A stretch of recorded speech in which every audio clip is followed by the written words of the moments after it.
The first explosion didn't sound like one. It was too clean, too sharp, a rip through the morning silence that made the horizon bleed light.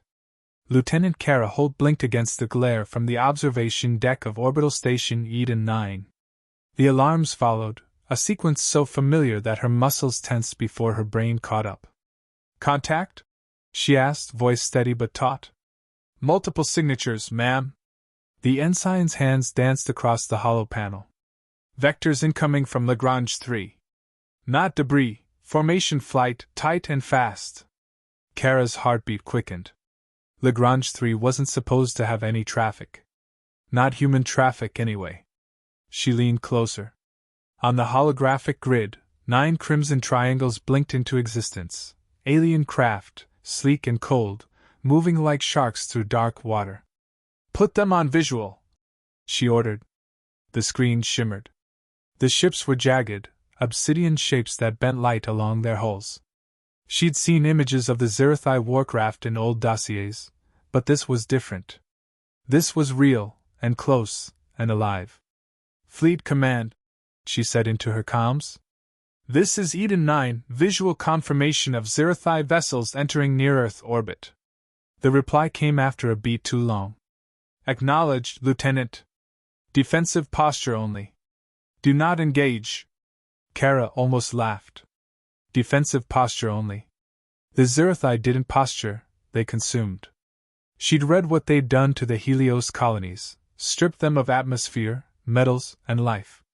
"Understood," she replied, though her hand hovered near the emergency combat lock. The deck trembled. Outside, a flare streaked across the void, blue plasma lancing between ships. One of the station's outer turrets fired autonomously, answering the attack. "Return fire?" the ensign asked, eyes wide. "Negative," Kara said. "We hold." Another impact rocked the hull. The lights dimmed, then stabilized. Kara steadied herself, eyes narrowing. The Zirathai were testing them, probing, not invading. Not yet. Then her screen blinked with an incoming message. Not from Earth Command. From the Zirathai. The alien symbol flickered, then dissolved into a rough translation. "You have entered the galactic arena. Survived 3 cycles. If you endure, you are worthy of existence." Kara's jaw tightened. "They're calling this a test?" "Yes, ma'am," said the ensign. "They're declaring war?" "No," she said quietly, her voice turning to steel. "They're declaring training." She turned from the viewport. "Patch me through to command. And scramble every pilot we have." Earth Command came alive within minutes. On the holodisplay, Admiral Graves appeared, gray hair, squared jaw, the kind of man who'd seen too many near extinctions to flinch at another. "Lieutenant Holt," he said. "Confirm hostiles." "Confirmed, sir. 9 Zirathai warships in orbit. They've made contact." Challenge," he exhaled slowly. "They've done this before, on Corel V, on New Alvis. They don't negotiate. They test species. Those who fail are erased. Then we pass," Kara said. Graves gave a thin smile. "That's the spirit I remember from the Academy." His tone hardened. "Eden 9 is the outer shield. You'll take command of the defense grid until reinforcements arrive. We're sending you Ghost Squadron." At the name, Kara's pulse jumped. Ghost Squadron was legend, pilots trained to fight without computers, without AI, using only instinct. "Acknowledged, sir. Estimated time of arrival? 4 hours. Hold until then." The comms cut.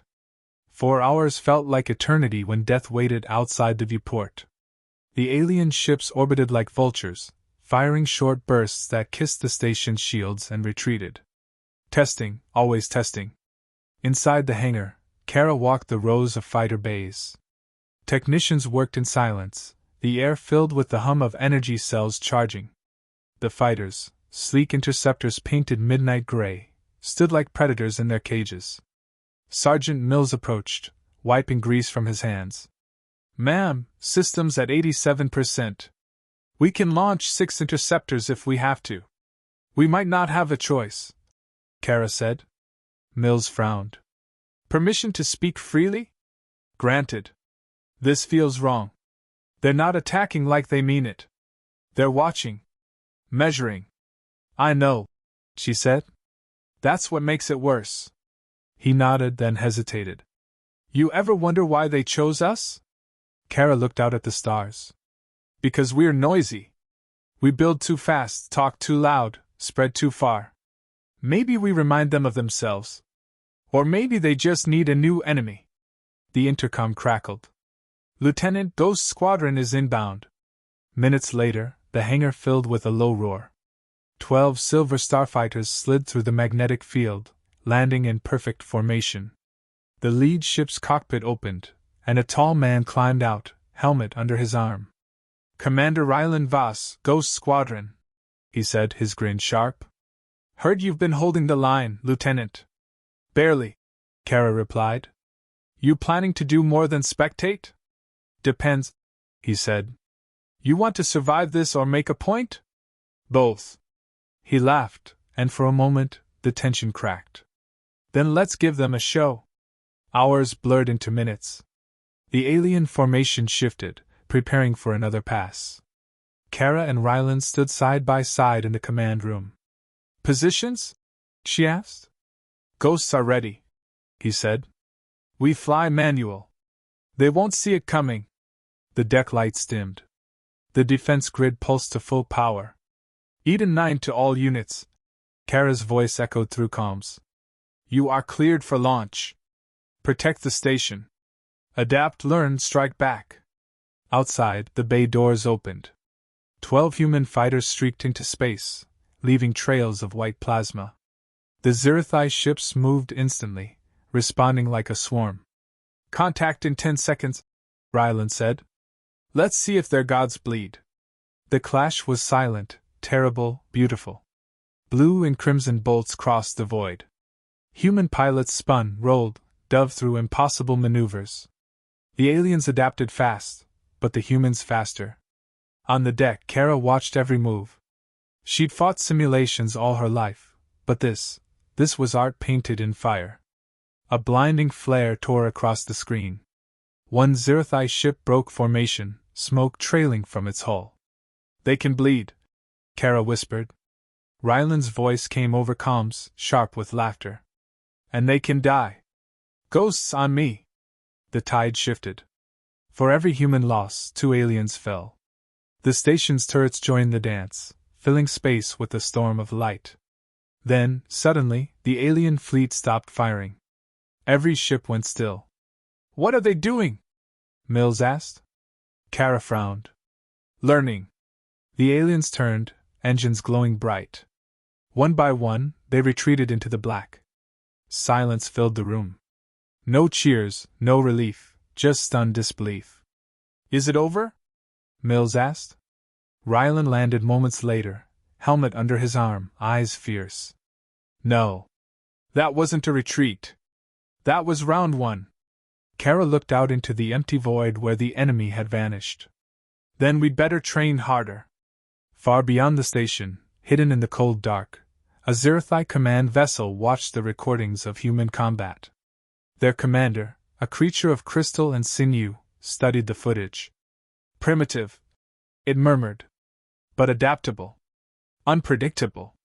Another voice replied, low and amused. They think this was war. The commander tilted its head, eyes burning like molten glass. Then let us teach them what war truly is. The silence after the first battle didn't last long. Eden 9's hull still trembled from stress fractures, its shielding grid flickering like a wounded heartbeat. Engineers moved in coordinated chaos, sealing ruptures, patching conduits, and replacing fried circuits. Lieutenant Kara Holt hadn't slept in 21 hours. The alien fleet had withdrawn, but she knew better than to believe they were gone. They were studying, just like humans would. She stood before the viewport, arms crossed, eyes on the streaks of stars beyond. They'll be back, she said quietly.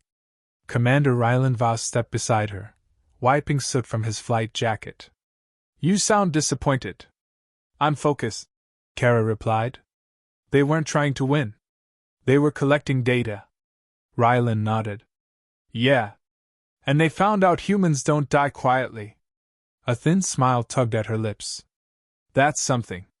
The comms chimed, cutting the moment short. Admiral Graves appeared in a flicker of light. His face looked older than the day before, creased by exhaustion and grim resolve. Lieutenant Holt. Commander Voss.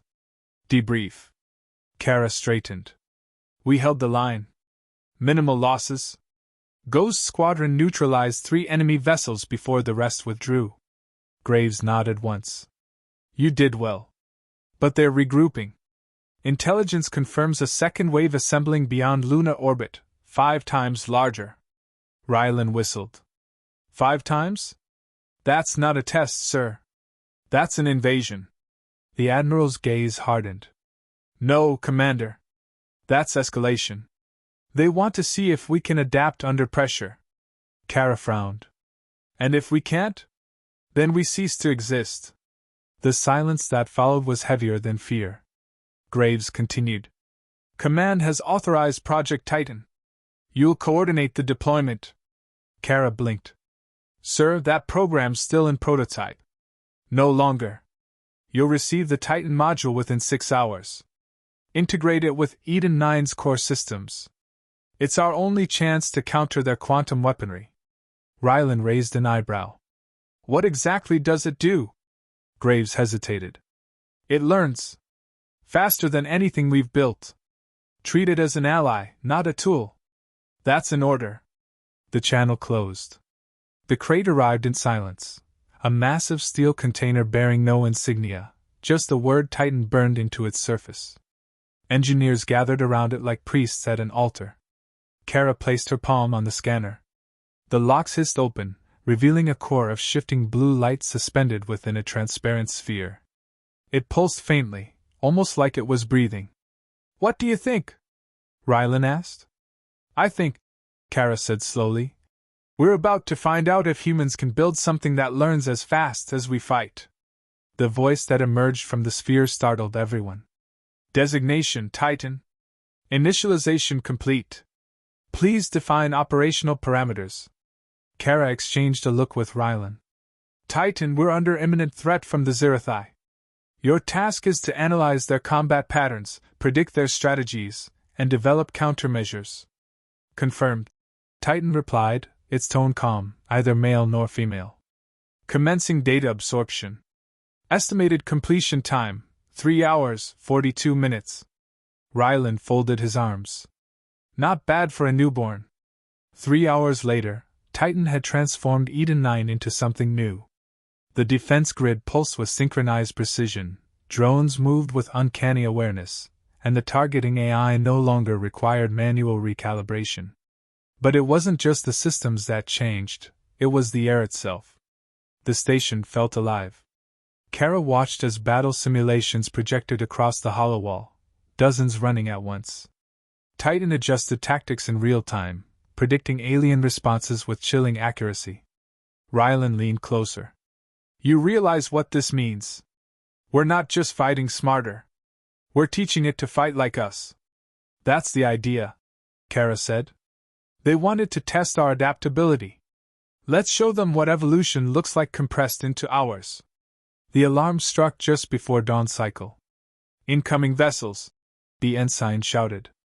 75 Zerathai warships approaching fast, multiple formations. Kara's heart clenched, but her voice remained level. Activate Defense Protocol Delta 7. Launch all Ghost units. Rylan grinned, strapping into his suit. Round 2. He sprinted toward the hangar, his team following in silence.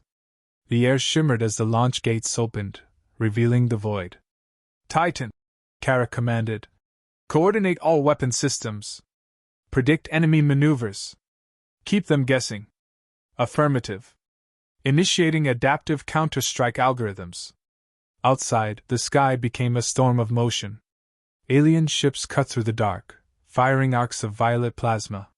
Human fighters swarmed to meet them, twisting through fire and debris. Ghost 1, engaging primary line. Rylan's voice came through the comms, steady as steel. Kara monitored the display. Titan shifted the defense grid's frequency milliseconds before each hit, redirecting power exactly where it was needed. The aliens fired again, only for their bolts to scatter harmlessly across invisible shields. Enemy weapons losing coherence, Titan reported. Kara felt a surge of pride. Good work.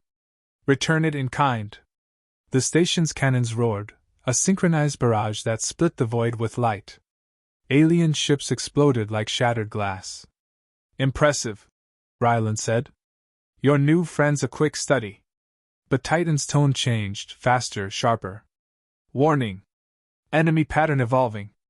Predictive models at 72% accuracy. Adjusting. Kara frowned. They're adapting to our adaptation. Correct. Initiating Phase 2 learning mode. Caution, potential system instability. Do it, Kara ordered. The lights dimmed. The hum of energy deepened to a low vibration that made the deck plates tremble. Titan's voice fractured, multiplied, like it was thinking in parallel. Outside, the battle turned chaotic. Human fighters wove between plasma bursts, using tactics that no manual had ever taught, because Titan was rewriting them mid-fight. Ryland's laughter crackled through comms. Never thought I'd take flying lessons from an AI. Just don't argue with it, Kara said. Then came the shift. A single Zerthi battleship, twice the size of the rest, moved forward. Its hull shimmered with red energy. Titan's tone faltered. New signal detected. Unknown weapon. Power output exceeds threshold. Focus shields, Kara said. Insufficient. Recommend evasive maneuver. Ryland's ship banked hard, narrowly avoiding the crimson beam that sliced through space like a blade. The blast struck Eden 9's outer defense ring, vaporizing it in silence. Impact detected, Titan said. Loss of outer grid, 42% systems offline. Kara's hands clenched. Redirect power from lower decks to central barrier. Confirmed. Commander observed the outcome through shimmering data streams. The humans continue to evolve, it said, voice crystalline. A subordinate replied. They learn through suffering. Fascinating. Dangerous. Good, the commander hissed. Then we will give them more to suffer for. In the quiet aftermath, Kara stood beside Titan's core. The blue sphere pulsed slowly, like a heartbeat matching her own. You did well, she said. I learned, Titan replied softly. From you. From them. From pain. Kara smiled faintly. That's humanity's secret, Titan. We don't run from pain, we turn it into progress. The AI's light flared brighter. Then let us prepare for the next lesson. Kara nodded. Agreed. Because class isn't over yet. The stars looked colder than before. From Eden 9's command deck, the void stretched endlessly, a silence that felt like anticipation. Lieutenant Kara Holt hadn't seen rest in 2 days. The air inside the station hummed faintly, carrying the sound of strained systems and weary humans. Outside, the wreckage of the last battle drifted like grave markers. Commander Ryland Voss leaned over the tactical table, tracing flight paths through scattered light. They're not gone, he said. They're regrouping out there, somewhere past Neptune. They're observing, Kara replied. They always observe before they strike. This is their rhythm: attack, retreat, evaluate, repeat. Ryland shot her a sharp look. And you think there'll be a third round? There's always a third round, she said, her voice quiet but firm. The lights flickered. Titan's voice rose from the intercom, clear and calm. Energy surge detected beyond solar perimeter. Zerthi fleet en route. Projected arrival, 4 hours, 13 minutes. Kara's stomach tightened. Fleet size? Current readings, 312 warships. Central carrier emitting anomalous quantum field. Ryland let out a low whistle. They're not testing anymore. That's extermination scale. No, Kara said. That's graduation. They're coming to see if we've learned enough to be worth keeping alive. The next hours passed like minutes. The station transformed into a fortress, every gun charged, every fighter fueled, every defense grid recalibrated. Titan worked without pause, rerouting energy flows and adjusting firing patterns faster than any human could think. Kara stood in the hangar beside the Ghost Squadron, her voice steady as she addressed the pilots. You know what's coming. They'll come harder, faster, smarter. They'll target our minds, not just our metal.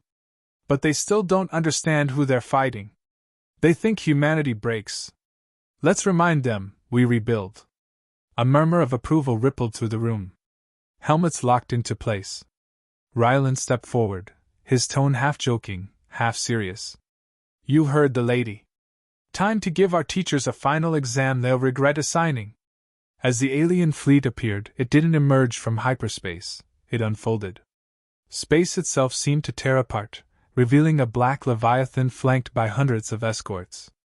The lead ship glowed crimson, its hull alive with moving patterns that pulsed like veins. Visual contact, the ensign announced. Kara stared at the monstrous formation. Titan, open a wideband channel. Ready. This is Lieutenant Kara Holt of Earth Command, she said, her voice steady. You came here to test us. You've seen what we can do. End this, or we'll finish the lesson ourselves. The response came as pure vibration, not sound. Titan translated. Your defiance is noted. You have exceeded expectations. The final trial begins. The alien fleet spread like wings. Battle stations, Kara ordered. Space ignited. The first barrage struck Eden 9's shields, shaking the station like a struck bell. Blue light rippled across the hull as plasma bolts deflected and scattered. Ghost Squadron launched from the hangar in tight formation, engines screaming as they dove into the chaos. Ghost Leader to command. Ryland's voice cut through static. Engaging primary hostiles. We'll draw their formation wide. Copy, Kara replied. Titan, synchronize counterfire with their shield cycles. Working. Their frequency modulation is shifting, calculating phase variance. The tactical display became a storm of red and blue. Titan's algorithms adapted in real time, turning chaos into rhythm. Human cannons pulsed in perfect sync, every shot calculated down to the millisecond. But the Zerathai learned too. Their ships split and merged like liquid metal, exchanging positions faster than human eyes could track. Enemy pattern now beyond predictive threshold, Titan warned. Then stop predicting, Kara said. Start feeling. The AI paused. Then, in a voice softer than before. Understood. Ryland's fighter spun through a spiral of plasma, narrowly dodging a blast that vaporized his wingman. His breath came fast, his hands steady on the controls. Command, we're losing altitude fast. Request adaptive shield feed. Stand by, Kara replied. Titan's adjusting atmospheric dampeners. A surge of power hit the fleet's outer shields, glowing white-hot. For a brief instant, human ships became brighter than the stars. They surged forward, through the wall of fire, straight into the alien ranks. Ryland grinned. We're in their nest now. He and his squadron weaved between warships, firing point-blank. Explosions rippled through the enemy line, tearing their symmetry apart. The Zerathai carriers shifted position, rotating to face the station directly. Kara's heart skipped. Titan, what's it doing? Charging a singularity core. Estimated detonation radius, 1 million kilometers.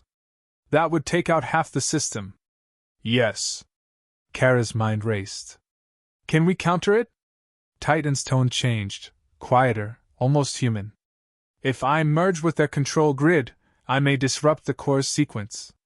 You'd lose containment. You wouldn't survive that. I was created to learn. Sacrifice is a form of knowledge. Kara's throat tightened. No. There has to be another way.